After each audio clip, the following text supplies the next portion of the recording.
hello, and welcome back to Coffee and Grace, your new weekly destination for thoughtful connection, brave conversations, and maybe a little bit of a kiki. I think we have started some laughs together and some thoughtful moments. I am your host, Dee Kendricks, culture strategist and grace warrior, and we're back. We are back. In fact, we launched, and you all so far are loving it. You're so thoughtful with your feedback around the topics and what's really clicking with you and what you want to hear more about. And I can't wait to learn more. And so stay tuned, because I'm going to want to know what it is that you want to know. I'm excited to start to have some live interaction with you all, those things to come. So let's dig into what's on my mind and what's in my cup this week.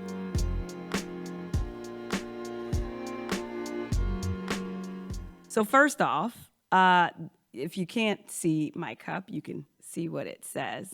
That's the kind of week I'm having. That's what's going on here.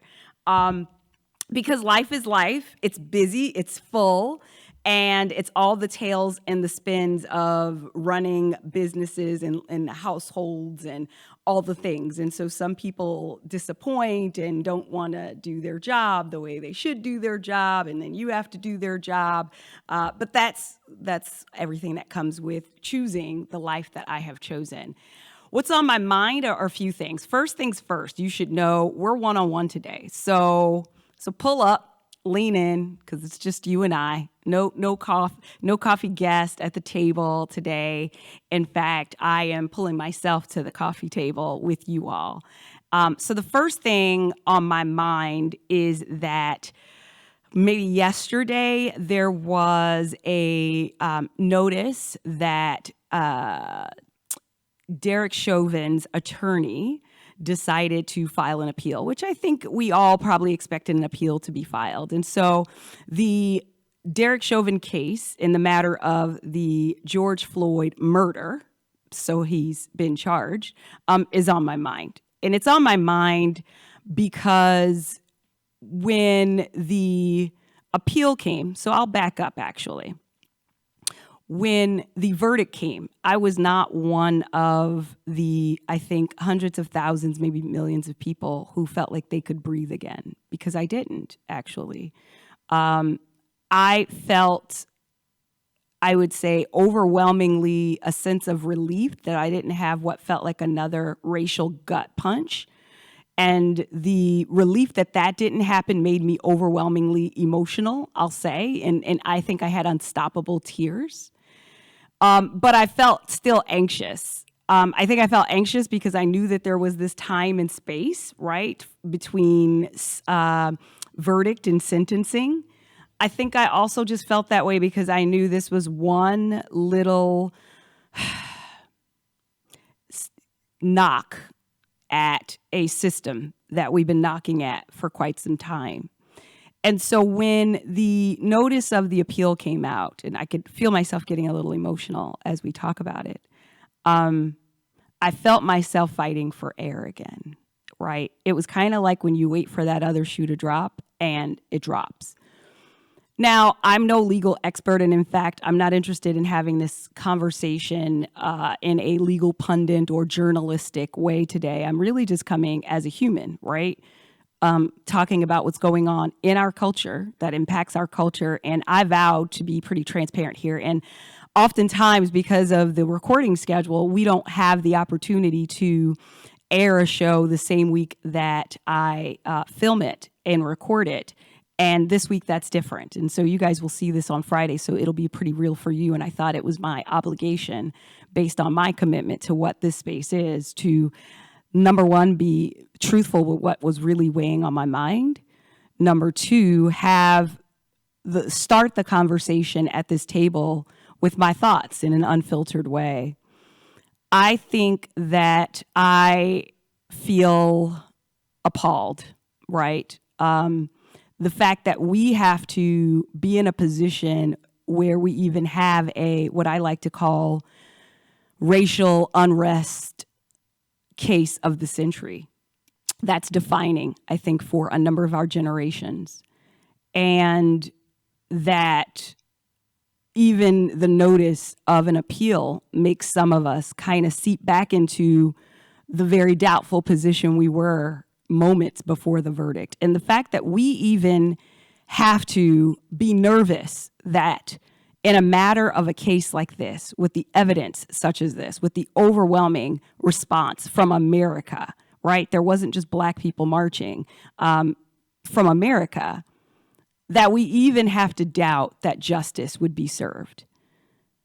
But the sad part is that it's not a doubt, right? It's more it's more what seems to be trend and in fact, and that it's shock when justice is served.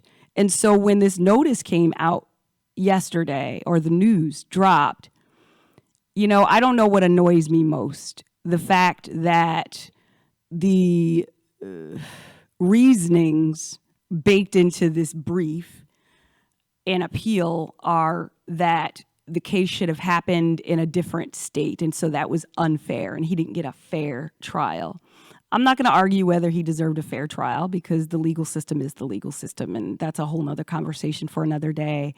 But exactly where was this trial supposed to happen in America, where there wouldn't have been any implications of its high profile? You know what I mean? And I won't belabor there. I think the other thing that really stings me is that this, hanging shingle, if you will, of jury misconduct is because there was a juror who they have footage of being at a march. I believe it might have been a Black Lives Matter march. They, of course, call it a protest, which is fine. Protests are legal, but I think it's interesting the choice of language and words. Words matter. But that he was there and that he had a shirt on that said, "Get your knee off my neck, I can't breathe." The fact that a Black man or human can't participate in standing up for humanity, for equality, for his own race in a authentic way, and serve his juror obligation of judging an act based on legal facts.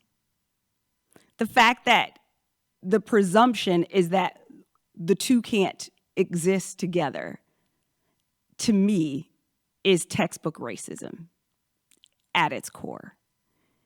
How dare we insinuate that in order for us to appropriately fulfill our role as jurors amongst our peers, that we have to minimize and suppress our own God-given right to care about people, to stand up for rights in a way that is legal, no matter how much they try to twist the words and no matter how much they would like to say that protests are rebellion. And I have to tell you, all of that has me emotional. It has me tired. But it also has me, for the first time in a really long time, angry, right? I can't say I've never been angry when these situations happen, but this is different, right? There's a little well of anger rolling up in me, and not in a do harm to others kind of way, but in a, is what I'm doing enough, right? It's almost like my inner activist is knocking to say, we need more, we want more, we're ready for more. Today, I would say that I show up as an activist in the four walls of organizational culture and at board tables in boardrooms, because I'm committed, right, to helping organizations create cultures humans actually want to work in, right? And that we'll get into that another day.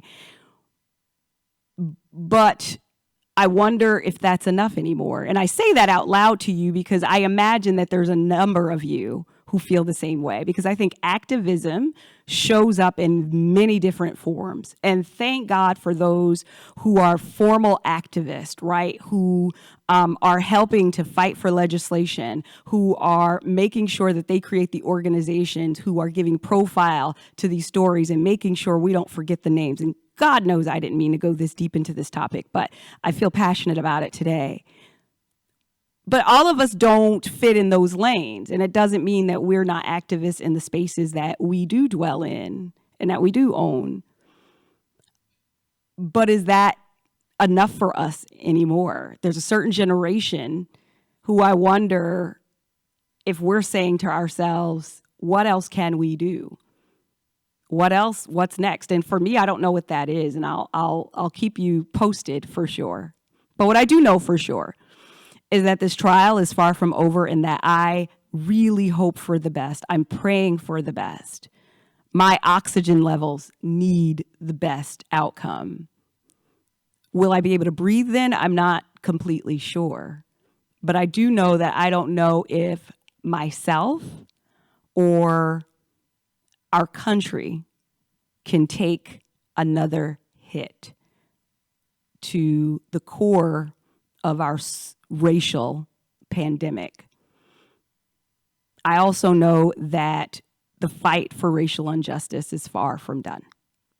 So those are my thoughts on that topic regarding what's on my mind. Whew. And in fact, that was fresh brew. I didn't even say it was fresh brew. So our good friend Ben at the table will go back and fix that. Moving on to lighter, not so lighter topics, which is probably my main topic of the day. Whew. I feel like we should have a little bit of I need to play, I don't know, like a gospel song in between that or something so I can shift the atmosphere. But anyway, I've got a pretty nimble Coffee and Grace family out there. But we can take a deep breath together as we shift in topic. The next thing on my mind was this week in particular. Have you ever struggled with figuring out how to balance the weight or even the burden of the blessings that you prayed for? What do I mean by that? I mean managing it all, right? I believe, right, that we could have any life we choose to design for ourselves. And that if you have the right empowering belief system, and that you are centering yourself and carrying on a number of practices, that you can manifest this, right? I personally believe that I partner with God and the universe to manifest my amazing life, and it manifests amazing things. And I ask big. I love it when I feel like I'm asking too small, and I ask what I like to call God-sized prayers. Then there's this reality that abundance happens, because that's what happens when you actually believe that you can do anything. Anything actually starts to happen, and it takes up every space in your life.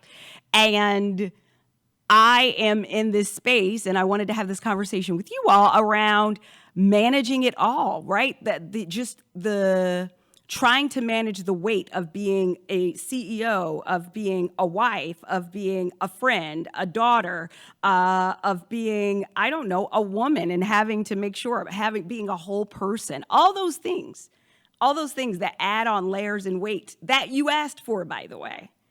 How do we manage it? And so I found myself, right, just looking, because my schedule is to this point. I always get a little nervous when I feel like my schedule doesn't allow me space to think, to be, to center, to strategize.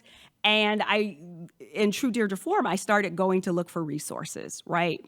What do you do, right, when you're on this grind and it just feels like you're hustling? And as I began to look for resources, I was met with, quite frankly, this notion of the mindset of hustle culture, and how this is exactly where you want to be. This is how success gets made. This is exactly how things happen, right? And how we should embrace it. And we really just have to figure out how to hustle better.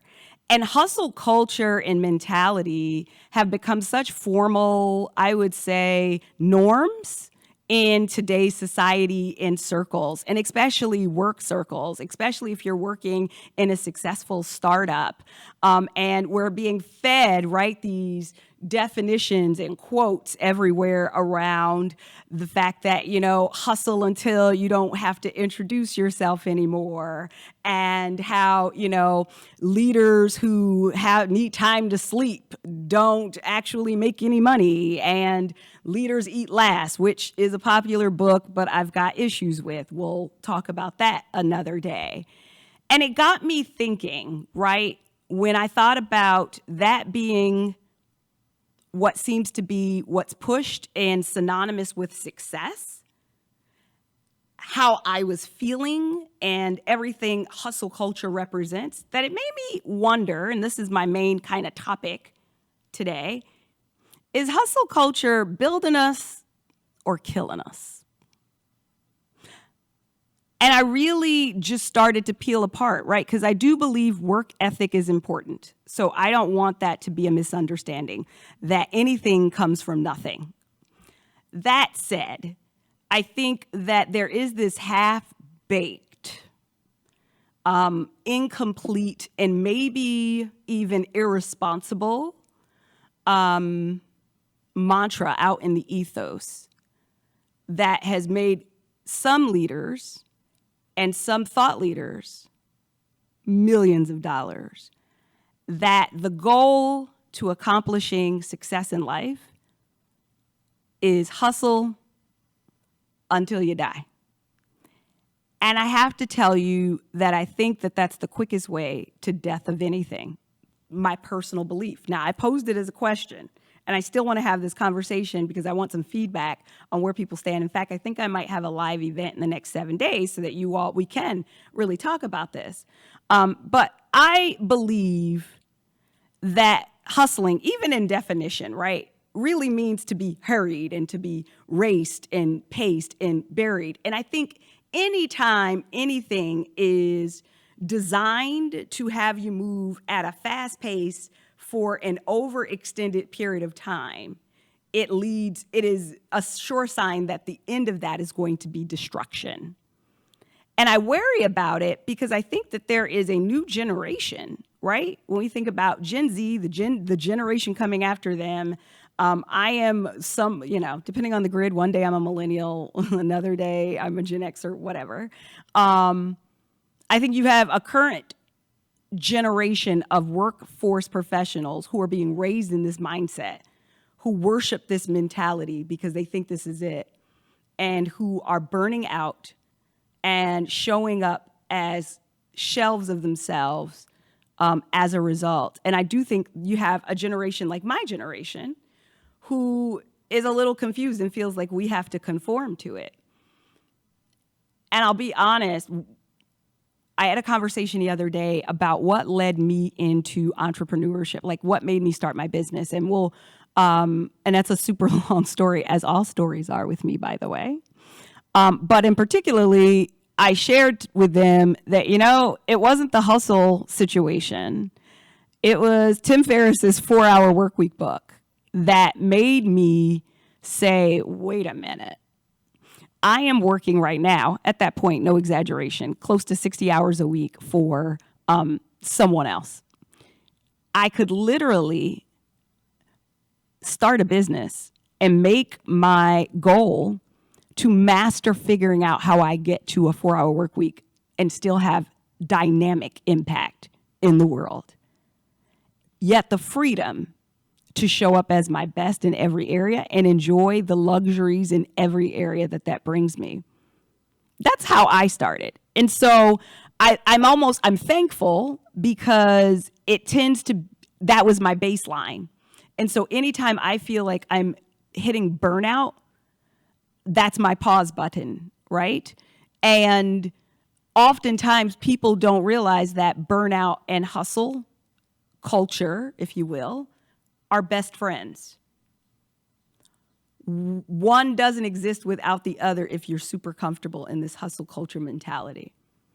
The other thing that concerns me about hustle culture is that I think, so set aside, I think honestly, it's the very thing that's going to keep you from being successful.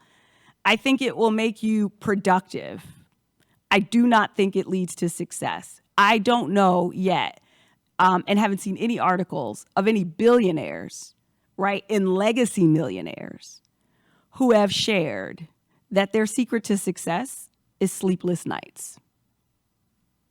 Do I think that there's a season in which you are overtasked and heavily extended and that stretch happens? Absolutely. I do think, though, that if you consider that to be the norm, what you'll find yourself doing is thinking that activity equals productivity, and that consistently being in meetings and doing things is actually what creates the greatest wealth opportunities in your life. And I believe that's false. Why do I believe that's false? I believe it's false because any leader and human who doesn't have the time, the principle, or normal practice to have time to have vision and design vision and the strategy that goes with that vision for their life or business are typically following then someone else's vision and strategy, whether they know it or not. And that time for stillness and mindfulness, how critical that absolutely is. And so it makes me wonder, like, why would we even, those folks who introduced that even into our culture, some people have backwalked it, right? A little bit, right? And so I don't want to name names because this isn't about calling people out, but some folks have backwalked it and said, hey, maybe you misunderstood me. That's not what I was trying to stress. Because I would say it wasn't until recently that I would say toxicity started being associated on a very surface scale with hustle culture, and particularly in organizations. Because wait till we have the conversations about toxic work cultures. Just wait. I often believe that a huge root cause of that tends to be, right? Let's just take the inclusion issue out of the box for a minute and just talk about being on a team with leaders who don't care about human beings. I think that tends to start with you being centered about what results are going to be. And I think hustle culture really preaches and has you set up to be focused on results and not impact. And that, again, concerns me. And so I'm just curious what the perspective of those who do follow and live hustle culture really, not the ones who preach it, not the ones who make $1 million off of it, but yet have an army of people to execute on their behalf that most entrepreneurs and small business or everyday individuals don't. And here's the deal. This isn't just for people who own their businesses. This applies to if you're the 9-to-5er, if you're a C-suite leader, or if you have the business, or if you're all of the three, because that too can exist. I even think as a human, if you don't have space to make sure that you can hear your own voice, then you are going to impact those around you because you're consumed by everything else other than what's coming at the centering part of you. You can't hear the center of you if you are consistently doing other things, if you're consistently trying to grind. I'm going to say something that I know will be controversial, and I'll be honest, I don't care. So I tend to get really concerned with people who post all the time on social media. And when I say all the time, I mean like just frequently throughout the day. Now, I get it that there are celebrities, there are people who are branding and marketing machines, but to be honest with you, typically that's not them posting for the most part, right? That's their strategist.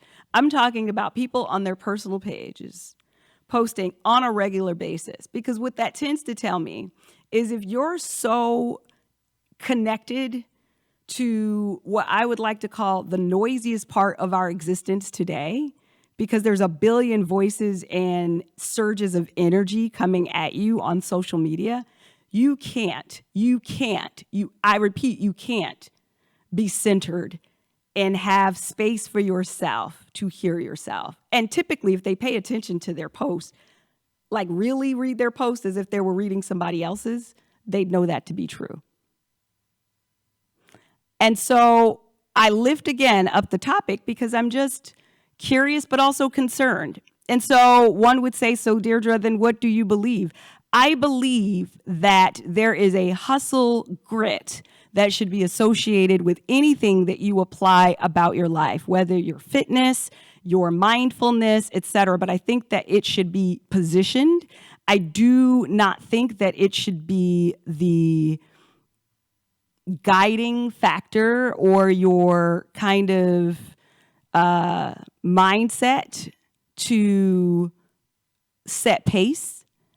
I do believe that there needs to be balance. In everything, there needs to be balance, right? I think that if you keep running and never have heads up moments, you're going to miss everything that comes with the oxygen that's really designed for you in the heads up moments. I think that in the moments that we intentionally create space to pull our heads up from all that's going on, whether it's family stuff, work stuff, right? All of it, all the noise, that I believe that that is when destiny and grace and your prayers get to come together in the form of information and breathe life into your next season with clarity, with insight, with download. And I think at its simplest form, that's what it's about. So this isn't me knocking hustle culture. It is me posing a question that based on the way we approach hustle culture today, based on the way we preach it, based on the way we leave it as this kind of open, not or imbalanced dialogue and existence, is it building us really? Is it really aiding towards helping us build empires? Is it really building families? Is it really building power couples? Is it really building communities? Or is it slowly but surely killing us as a silent cancer that erodes us, that we can't point the finger at because we're so busy thinking it's because we're tired or because we don't have the opportunities that we think we want or need. And we're pointing fingers to everything other than the mindset that's driving our operating model. And so it's a question. I did give you my personal opinion. I refuse to let it kill me. And so I want to know from all of you, right? What do you think? How has it worked for you? Do you have an opinion? Are you working in an organization that really does expect that you should know that 40 hours isn't enough versus 40 hours is what we pay you, whatever it takes for you to get the work done under 40 hours, knock yourself out as long as you show up well? Are you living in a household that feels like everybody should be doing something all of the time and you can't be still? What works for you? And if you are someone who hustles and grinds, is it working for you? Do you find yourself feeling like you are operating at your supreme self, your highest version of yourself, that people are experiencing you at your highest version of yourself? Are you clear on your vision for life, of where your next destiny point is and how you're getting there? Those are my questions. And so I would love for those who are listening to this to chime in the chat section. I want to know, how do you want to have this conversation? Should I go live next week? Should we have live IG, live on Facebook? What should that look like? Should it be a forum? Should it be a panel? What are your thoughts? And to be honest with you, that really sums up those thoughts for me today on that topic. That pulls us to the final sip.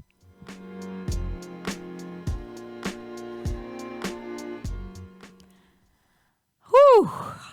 that was an action-packed, 20-something minutes, right? I hope you enjoyed our one-on-one conversation. I actually would love to know how you felt about it just being me today and us chatting. But our final sip of the day. So our final sip actually comes from a quote from one of my favorite shows, which is This Is Us.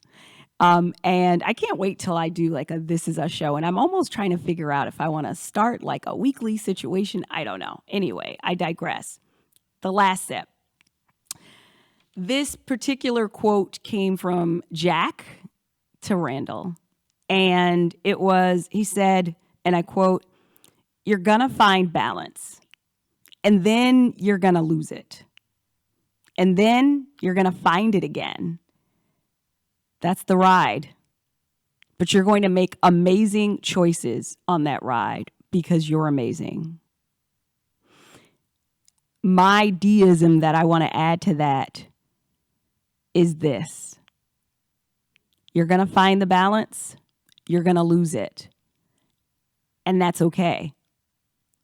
But don't let a culture, a thought leader, a society, or media, or anyone else determine how you find that balance, what that balance should look like, and what it needs to look like for you to be successful. Because here's the thing. You got yourself to the amazing place that you are today. It has been you who has determined the path of this journey. And yes, it's been ups and downs. And yes, there may be some gray areas and ambiguity. But let me tell you, that same amazingness that got you to where you are is the same amazingness that has the qualification to determine what balance looks like, what pace should look like. So don't let anyone tell you that you need to eat last. Don't let anyone tell you that you need to grind until you don't have to introduce yourself anymore. Don't let anyone tell you that not sleeping, not resting, running on fumes, or running at 100 miles an hour is the way to go. If what your gut is telling you is to make time for you and that's balance, if what your gut is telling you is that you need to make more time for your children, more time to read, more time to think, more time to breathe, more time for hobby, whatever that is, you let you determine that. But guess what you have to do in order to do that? Be still. Have a moment to hear yourself. What's your balance? What does it look like? That wraps up today's episode, this week's episode, and I am again thrilled to be here with you and can't wait until we meet again. Maybe it's live, maybe it's next week's episode, but thank you for joining us at the coffee table. Thank you for having a moment with Koffee and Grace. Until next week. Thank you for joining the conversation. It was such a privilege to have you. We hope that you would keep joining the conversations. Meet us over at our social media where there's always a Koffee and Grace conversation happening.